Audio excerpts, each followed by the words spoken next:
and it's less than 15 minutes, so that makes it even easier to do it. Okay, you guys see this well?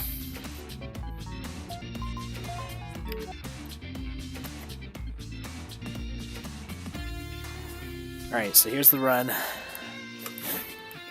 Oh, I'm getting excited. Alright, so standard 3-wave dash start. Got the genie skip. I've been getting that very consistently thanks to practice. I understand it a little better. I got a 3-wave dash on the roof. 4 is possible, but with the genie skip now, it's even harder than it was before, and it almost felt nearly impossible before until I got better at it. So getting the 4 wave dashes up there is really hard. I think I got 1 less wave dash than I'm able to in the street section down below where I am right now. So that's the 2nd wave dash missed, but both of those are really hard to get. It's hard to get perfect wave dashes on the streets, and the 4 on the roof is hard. The rest of this is perfect.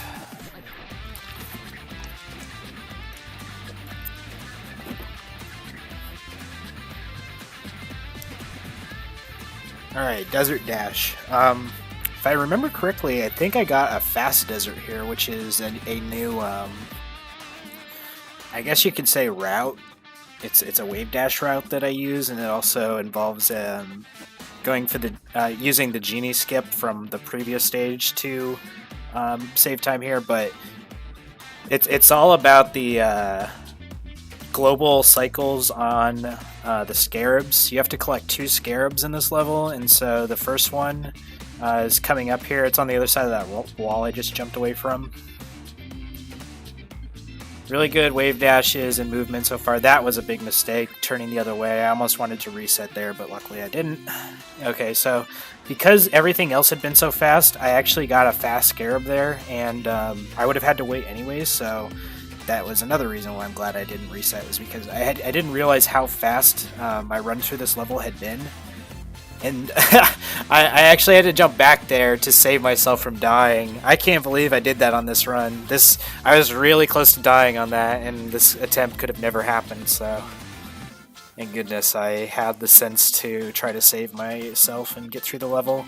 First try rooftop skip right there. This is beautiful. It's just so nice. Got the wave dash off the roof too to save a half second there. I jumped and grabbed that. See, that thing is really annoying. It really tests my reaction time, that rope that I jump and grab, because when I jump to grab it, there's some chance that I just grab it immediately like I did just there, or there's a chance that I land on the ground and then have to jump up and grab it. Both take an equal amount of time to react to, and so it's almost like a 50-50 unless my reaction time is just particularly on point that day, or at that moment. So it's actually really hard to get that part after the skip correctly. Pretty decent fight there. Could have been a little better, but I think I had 2 or 3 apple misses, and I got hit at bad times twice, which made my jumps a little slow, but other than that, it was okay. Speedrun on the streets, wave dash in the sheets. Not much to say about dungeon, really. It's a very standard level. You don't see. I just noticed this. So this game runs at 60 frames a second. However, most things don't have animations that are like that smooth. So the 60 frames is really felt more in how the screen scrolls. Again, you're not going to see that here because I don't capture it in 60. I capture it in 30 because my computer's too shitty. But that's why when you see, sometimes when Aladdin gets damaged, you don't see him at all. He's invisible, and sometimes you don't see him, you don't see him take damage. He just looks normal. It's because he flashes at 60 frames a second. So depending on what frame I'm at when I get hit, you're either going to see him stay solid or flash so consistently that he appears invisible. But yeah, dungeon's really straightforward. You're just like so there are 2 skips in this that are double frame perfect and some, like, it's not just the double frame perfect, but there's also more precision to it on top of that. So they're very, very difficult tricks. Together they save 10 seconds in the dungeon by skipping cycles, more or less. I don't go for the cycle skips just because I had a fairly big chunk of time that I could save just based on better movement since the last time I got a PB. Plus, I've learned a lot of the pro, world record / task strats. That was a small mistake there. I jumped a little too early for that platform, and so I had to jump on it in the middle a second time to make it rise up. I hope I'm not trying to cram too much information in there. This run is it's got a lot of stuff. I guess I could pause it if I needed to pause it to explain something. Should have thought about that. This cave, the beginning section had really good movement for the most part. I think that there's maybe 2 or maybe 1.5 to 2 seconds I could have saved on that movement overall, but cave is a deceptive level because for as straightforward as it is, there's a lot of small things that save time. This boss fight is really stupid. It's just about as stupid as it looks. There are certain things I'm doing with my positioning in order to manipulate the enemies to attack immediately as soon as they teleport. That allows me to hit them faster and the fight faster. Got the good jump. That's kind of difficult. I got the good jump off of the rug. Normally you ride the carpet and he kind of just flies you around and then dumps you off on the ground where I just landed before. Instead, you can just jump off the carpet and do a wave dash jump. So got through cave, not too bad. Oh, hey, thanks, Gym Time. Actually, I no good luck is needed. I already got the run that I was looking for, so we're watching that right now, and I'm just commentating on it. So yeah, this level just gives everyone anxiety, myself included. I've gotten very consistent at it, but because there are a lot of wave dashes, and if I miss one, or if I go a little safe and extend my animation for a little too long on one of them, it can really screw up my positioning and my spacing, and so I really have to be on my toes and just react like crazy to everything in this level, because the slightest misstep will get you hit by something, and if you get hit in the air, sometimes if you're on the way up with your jump, you'll just lose all momentum and fall in the lava, and it'll be game over for your run. So got through there pretty damn good, and now this I'm just gonna skip through. So essentially, if you ever see me on this level and you see me dying, don't worry, that doesn't mean it's run over. This part is just it's kind of weird. I think they put it in the game and thought it was a cool, kind of auto-scroller challenge, because it gets really hard near the end, but they actually made it too hard. And so to avoid making it too frustrating for people, after you've failed on it a few times, check this out. After you've died, I'm skipping through to show you, basically you hit a rock, and what's funny about that, whoa, did I drop frames there or something? That looks really weird.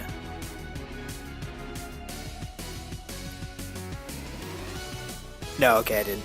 So yeah, you hit the rock and it kills you. So if you die 3 times, you get to just skip through it. It says sorry, you're just too bad, so go ahead and go to the next level. Instead of game overing for you, it's just alright, you suck, next level.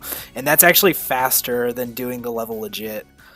I missed that balloon right there. That was a really frustrating mistake, because these balloons are RNG based, and that was actually the best possible first balloon that I could get. So the fact that I missed it, I was just off by a few pixels from my starting position where I should have been, and it resulted in me being lower to the ground rather than high up enough to grab the balloon, so I missed it. So missing that balloon was, I think, the only mistake I make here. I go for the safety strat on that part, only loses a half second, and yeah, so that was the only mistake I made on the genie level. That's why I gold it. It was because that was the best that I've ever done in a run for the genie level. It was really good, but if I had not screwed up on the balloon pit, I probably would have gotten out of there with a 29 seconds instead of 27. I probably could have saved another 2 seconds by getting perfect RNG balloons in execution, but fortunately the execution was off. Alright, and now I goof up here a little bit. Yeah, I lose like a half second because I jumped too many times on that rope. And then the all-important palace skip. Palace skip is a fairly precise trick. It's definitely not one of the easier tricks that I've ever done because I wouldn't get so stressed about it if it was. I probably in practice get it about 60% of the time, even with as much time as I put into it. Sometimes I'm a little better, sometimes I'm a little worse. And today I was feeling it, but I did lose 2 runs to palace skip today. It's like a major choke point right at the end of the run. A trick that saves 20 seconds. I goof up here on this fight and get up here slowly. I was kind of a little too obsessive about my apple count, so I have a bad fight with him. I could have beat Yago by probably 5 seconds faster there, so that actually affected my run quite a bit. It could have been a bigger gold on that split.